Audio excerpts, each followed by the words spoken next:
ICT project experience.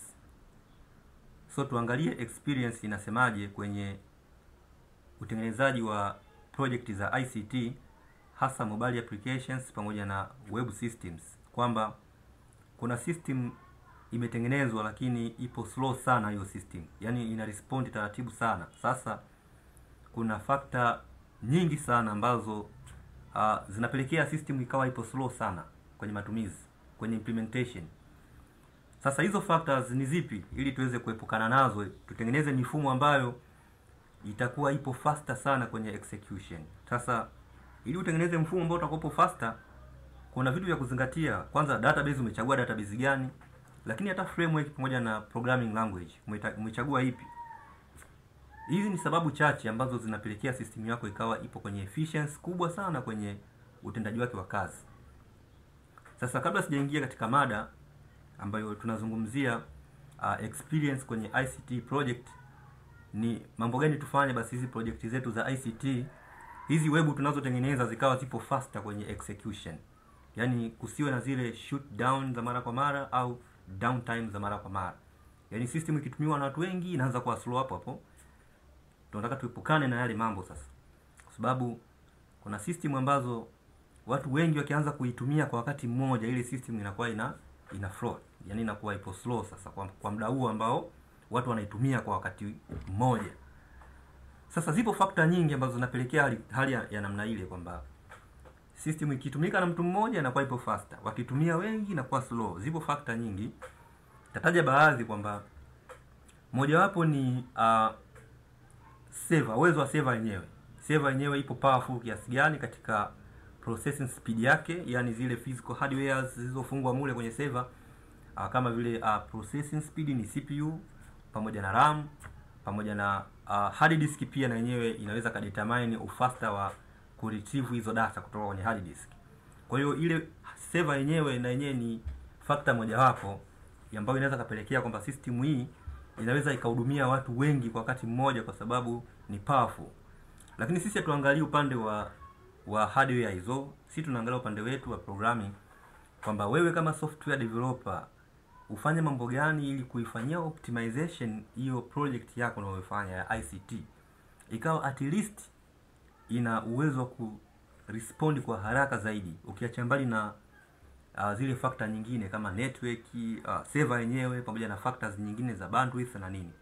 Okay, so now system kuwa na efficiency na kuifanyia optimization ikawa ipo faster zaidi, au kwenye optimal environment. Optimal ni mazingira ambayo ni ya kawaida, yani system ina run normally, hakuna failure ndogo ndogo za ajabu ajabu, hazipo, ina run normally. So kufanya optimization ya system inategemeana sasa wewe project yako ni project gani. Kama project yako ni kubwa sana, basi kuna database zake itabidi uzitumie, kwa sababu hizo database zina uwezo wa kuhandle multiple queries ambazo zinakuja kwa mpigo. Hiyo database inakuwa na uwezo wa kuhandle concurrent transactions. Kwa mfano, zile project zote za e-commerce, project zote za biashara zote unazojua wewe, endapo una biashara yako, una supermarket, una stationery na nini, madam tu ni e-commerce, endapo huo mfumo ni simple system, yani haina mambo mengi, haina user wengi, of course kuchukua database ya MySQL inatosha. Sababu MySQL ni relational database management system ambayo yenyewe ni slight, haina mambo mengi, simple to use. MySQL rahisi kuitumia. Kwa mifumo hii ya kawaida midogo midogo hii, simple e-commerce, simple maana yake hauna mambo mengi, kwa MySQL inatosha.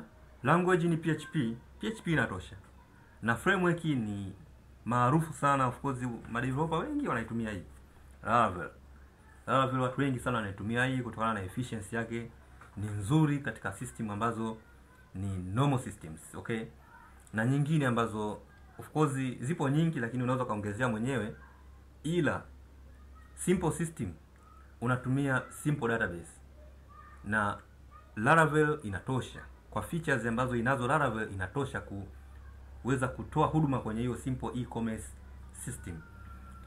Sasa ushauri, ukiwa unatengeneza mfumo ambao ni rahisi, hauna mambo mengi, usichukue database ile relational database management system ambayo ni complicated kwa sababu ile ina features nyingi, inatumia muda mrefu kurani query ambazo yenyewe inategemea kubeba mzigo mkubwa, alafu umeipa mzigo mdogo.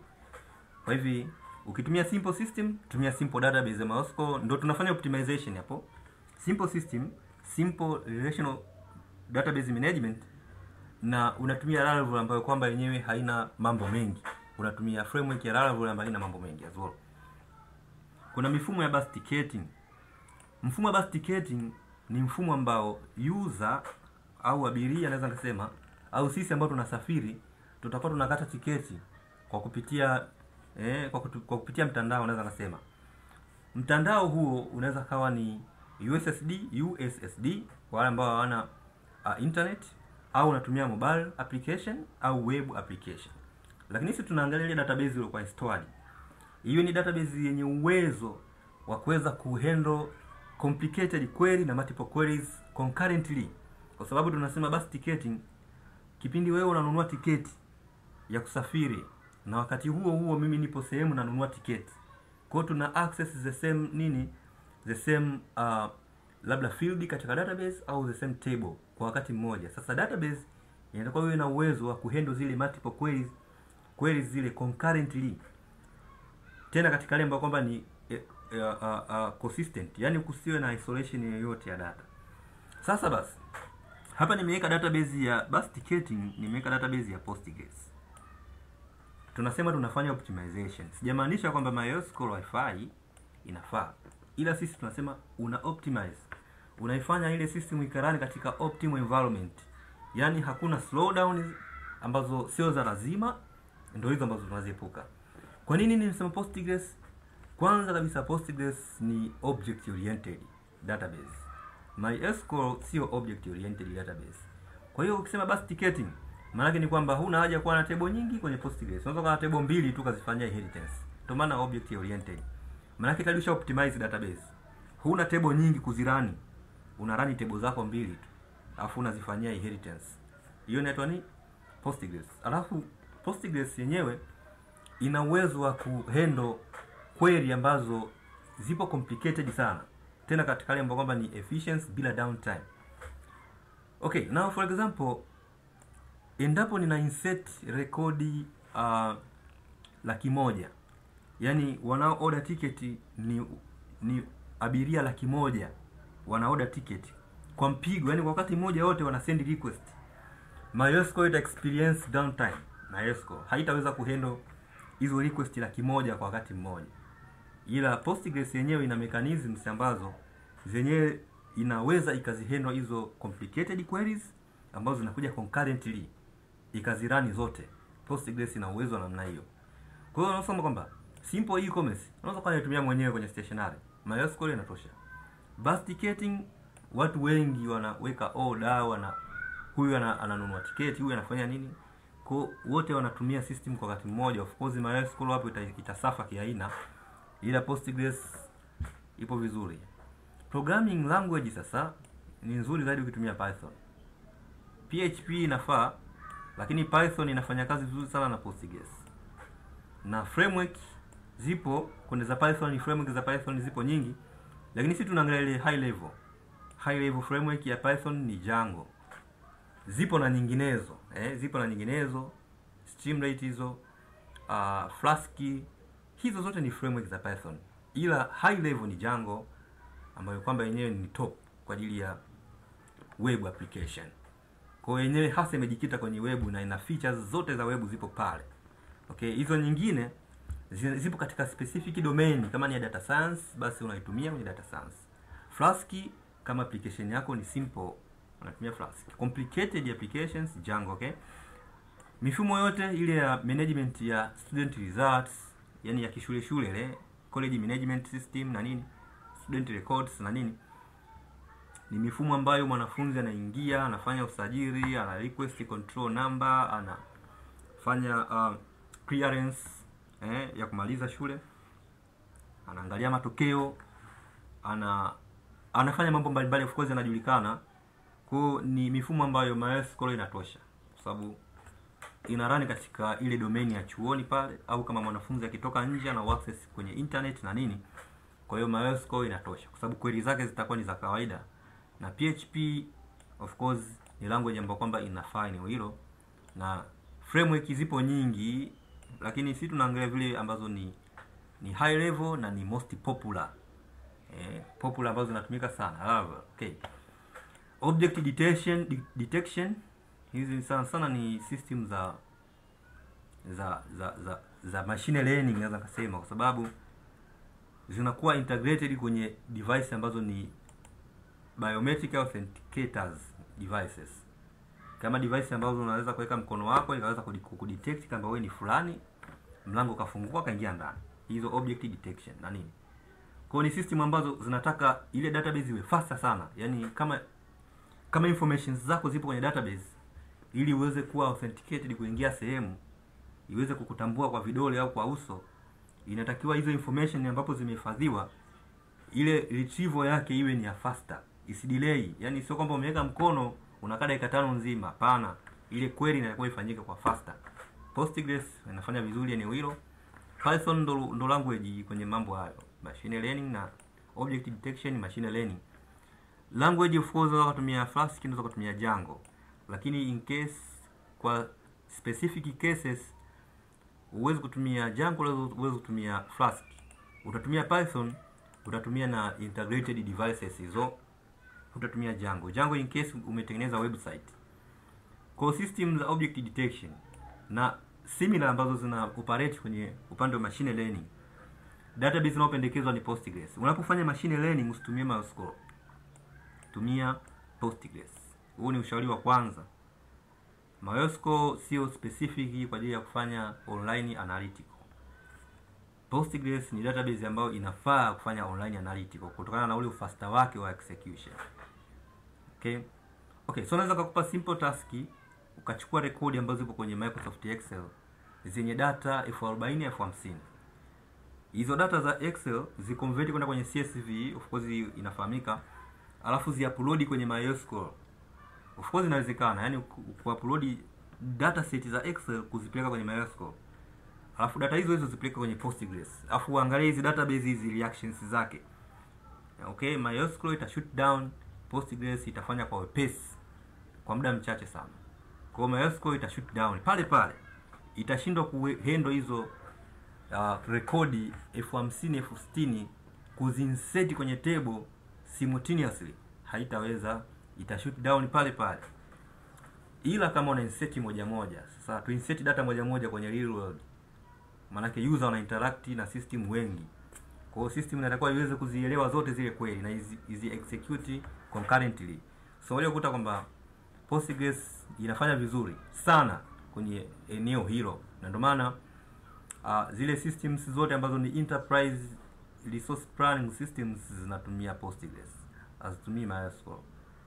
Zile systems zote ambazo ni kubwa sana, tunaita ni enterprise, huwezi kukuta inatumia MySQL, bali inatumia nini? Postgres. Na programming language huwezi kukuta inatumika PHP, inatumika nini? Inatumika Python. Kwa nini? Kutokana na uwezo wake wa kuhandle zile request. Lakini kitu kingine, system inakuwa slight, inakuwa ipo nyepesi. Mifumo hii na mifumo hii ya online analytics inafanana. Online analytics ni mifumo ambayo inafanya analysis online kule. Postgres ndio eneo lake. Kwa nini? Online analytics inataka real time. Python ndio eneo lake. Kuna hii Streamlit ni library ya Python of course, na Django unaweza kuitumia, na Dashplotly. Dashplotly ni open source library hii kwa ajili ya kufanya online analytics as well. Kuna mifumo mingine ya taasisi, mifumo ambayo imecollect mifumo midogo midogo. Yaani wewe kwenye taasisi kuna departments. Kwenye organization kuna departments. Kuna human resource, kuna department ya sales, kuna department ya accounting, kuna department ya training and department nasema ni kama vitengo sijui, yani sijui semeje, lakini kila taasisi na department zake. Zile department, kila department ina information system yake. Kuna human resource management system, watu wa human resource wanatumia mfumo huo. Kuna mfumo mwingine wa inventory management system, huu unatumika na watu wa sales. Unaona? Kuna mfumo wa mahesabu unatumika na watu wa accounting. Umeona? Mifumo yote inarani kwenye kila department na mfumo wake. Baadaye tunakuja hii mifumo tunaijoin. Unapata single system ambao una login kwenye single interface. Ukilogin hapo ndo unaenda sasa, wewe unaenda kwenye mfumo gani ambao wewe unatakiwa uende. Kwa hiyo mifumo yote ambayo imejoin kutoka kwenye department mbalimbali inatumia single database. Hiyo database sasa haitaki kuwa MySQL, itakuwa iwe Postgres. Na huo mfumo unaitwa ni Enterprise Resource Planning Systems. Ni mifumo ambayo imecollect zile business zote department na kuwa mfumo ni mmoja. Hakuna mifumo 4, 5, 6 au 7. Only single system. Lakini kwenye mfumo mmoja unapata kila kitu humo. Unakutana na human resource humo, unakutana na accounting humo, kila kitu unakutana nacho humo. Na vyote vinarani kwenye single database. Hiyo database haitaki kuwa MySQL. Kwa hiyo ikiwa wewe unatumia mfumo wa hivyo, ima ni open source au ni customized system umetengeneza, MySQL ita experience downtime za kutosha sana na shutdown za kutosha sana. Sana, si kidogo. System itakuwa ipo slow sana. Kwa nini? Kwa sababu mifumo 6 imeunganishwa kwa mmoja, kwa hiyo hapo zile concurrent transactions zitakuwa za kutosha sana. Na kweli zitakuwa very complicated. Kwa hiyo MySQL itaferi. Okay? Lakini kuna knowledge management, of course mifumo hii ipo mingi. Nadhani hata wewe unaweza kutengeneza. Tengeneza mfumo wako una upload PDF. Mifumo mingi ya student record hapo ni knowledge management pia. Wanafunzi wanafanya project zao na upload kwenye mfumo wao wa shule. Kwa hiyo mfumo unakuwa unatunza rekodi za wanafunzi project walizozifanya na nini. Library za online za kwenye college zina rekodi zile knowledge pia, knowledge management. Of course Postgres ndo database yake. MySQL inaweza kufanya, lakini kwa sababu itakuwa ina involve data types mbalimbali. Mfumo ambao una manage knowledge maana yake ni data ambazo zina format mbalimbali. Zinaweza kuwa data ambazo zina XML, PDF, image, video, sijui nini, hizo data zote ni data types. Kwa hiyo mfumo unaofanya vizuri hapo ni Postgres database. Na native framework na programming tumeenda Django kama ni website na Python. Nimesema native. Kama kuna language nyingine sawa, lakini ni native. Native ni ile ambayo ndio hasa kizaliwa chake, ndio nasema namna hiyo. Ukisema Android application, native ni Java. Japo Android application unaweza kutumia language nyingine, ila native ni Java, okay? Yani Java ndio inafanya vizuri eneo lile. Yani ndio native yake. Okay, so now we have a simple sales system. Unaweza kutumia SQLite. Kuna database moja inaitwa SQLite. Simple sana hiyo database. Very slight. Kama yenyewe inavyojiita light ndio hivyo light. MySQL. Pia unaweza kutumia MySQL au kutumia SQLite. Hii SQLite inakuja integrated na framework ya Laravel, inakuja nayo hii by default SQLite. Language unachagua PHP. Nadhani Python inakuwa sio lazima sana, japo unaweza kaitumia. Simple sales system. Ni sawa na hii simple e-commerce. Unatumia Laravel na PHP enough, inatosha. Database MySQL na SQLite. Any maana to any number, to any project. Database baada ya kushare hii knowledge sasa una uwezo wa kuendeleza kuchini. Ukaweka project, database, native framework au language. Any maana to any. So unaweza kaenda chini ukawa unazijaza hizi. So unaweza kukupa mfano mwingine hapa. Hii ni case study ambayo unaweza kulala nayo. Mifumo inaitwa DSS. DSS ni Decision Support Systems. Decision Support Systems. Kwa hapo which database utatumia na framework gani utatumia. Okay?